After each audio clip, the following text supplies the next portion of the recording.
ಜೆಸಿಬಿಗಳು ಗರ್ಜಿಸ್ತಾ ಇದೆ. 47 ಮನೆಗಳನ್ನ ಈವರೆಗೂ ನೆಲಸಮ ಮಾಡಿದ್ದಾರೆ. ದಾಖಲಾತಿ ನೋಡದೆ ಮನೆ ಕಟ್ಕೊಂಡಿದ್ದಂತಹ ಮಾಲೀಕರು ಈಗ ಬೀದಿಗೆ ಬೀಳುವಂತಹ ಪರಿಸ್ಥಿತಿ. ಹುಬ್ಬಳ್ಳಿ ನಗರದ ಉದಯನಗರದಲ್ಲಿ ಮನೆಗಳ ತೆರವು ಕಾರ್ಯವನ್ನ ಮಾಡಲಾಗ್ತಿದೆ. ಸುಪ್ರೀಂ ಕೋರ್ಟ್ ಆದೇಶದ ಹಿನ್ನೆಲೆಯಲ್ಲಿ ಮನೆಗಳ ತೆರವು ಕಾರ್ಯವನ್ನ ಮುಂದುವರಿಸಿದ್ದಾರೆ. ಸಿಕಂದರ್ ಅನ್ನೋ ವ್ಯಕ್ತಿಯಿಂದ ಭೂಮಿ ಮಾರಾಟ ಆಗಿತ್ತು. ಹಣ ಕಡಿಮೆ ಹಣಕ್ಕೆ ಸಿಗ್ತಾ ಇದೆ ಅಂತ ಹೇಳಿ ಖರೀದಿ ಮಾಡಿಬಿಟ್ಟಿದ್ರು. ಆದರೆ ಸರಿಯಾದಂತಹ ದಾಖಲಾತಿಯನ್ನ ಪರಿಶೀಲನೆ ಮಾಡೇ ಇಲ್ಲ.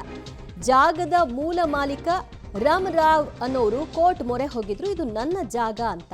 ಹಾಗಾಗಿ ಕೋರ್ಟ್ ಸೂಚನೆ ಕೊಟ್ಟು ಇಮ್ಮಿಡಿಯೇಟ್ ಆಗಿ ಮನೆಯನ್ನ ತೆರವು ಮಾಡಬೇಕು ಅಂತ ನೋಟಿಸ್ ಕೊಟ್ಟು ಕ್ವಿಕ್ ಆಗಿ ಜೆಸಿಬಿಯನ್ನ ತರಿಸಿ ಮನೆಯನ್ನ ನೆಲಸಮ ಮಾಡಿದ್ದಾರೆ.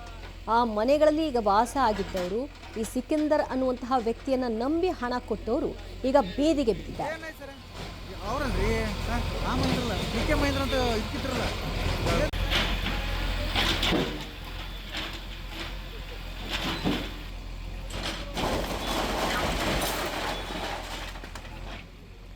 ಯಾರದ್ದೋ ಜಾಗವನ್ನ ತನ್ನದು ಅಂತ ಬೆಂಬಿಸಿ ಯಾಮಾರಿಸಿ ಕಡಿಮೆ ರೇಟ್ಗೆ ಆ ಒಂದು ಜಾಗವನ್ನ ಮಾರಾಟ ಮಾಡಿದ ರೀತಿಯಲ್ಲಿ ಆತ ವರ್ತಿಸಿ ಕೊನೆಗೆ ಅವರು ಸೇಫ್ ಆಗಿ ಮನೆ ಕಟ್ಕೊಂಡು ಮನೆಯಲ್ಲಿ ವಾಸ ಆಗಿದ್ರು. ಈಗ ಆ ಮೂಲ ಮಾಲೀಕರು ಇದು ನನ್ನ ಜಾಗವನ್ನು ನನಗೆ ಬಿಡಿಸ್ಕೊಡಿ ಅಂತ ಕೋರ್ಟ್ ಹೋಗೋದ್ರಿಂದ ಕೋರ್ಟ್ ಆದೇಶ ಆಗಿತ್ತು.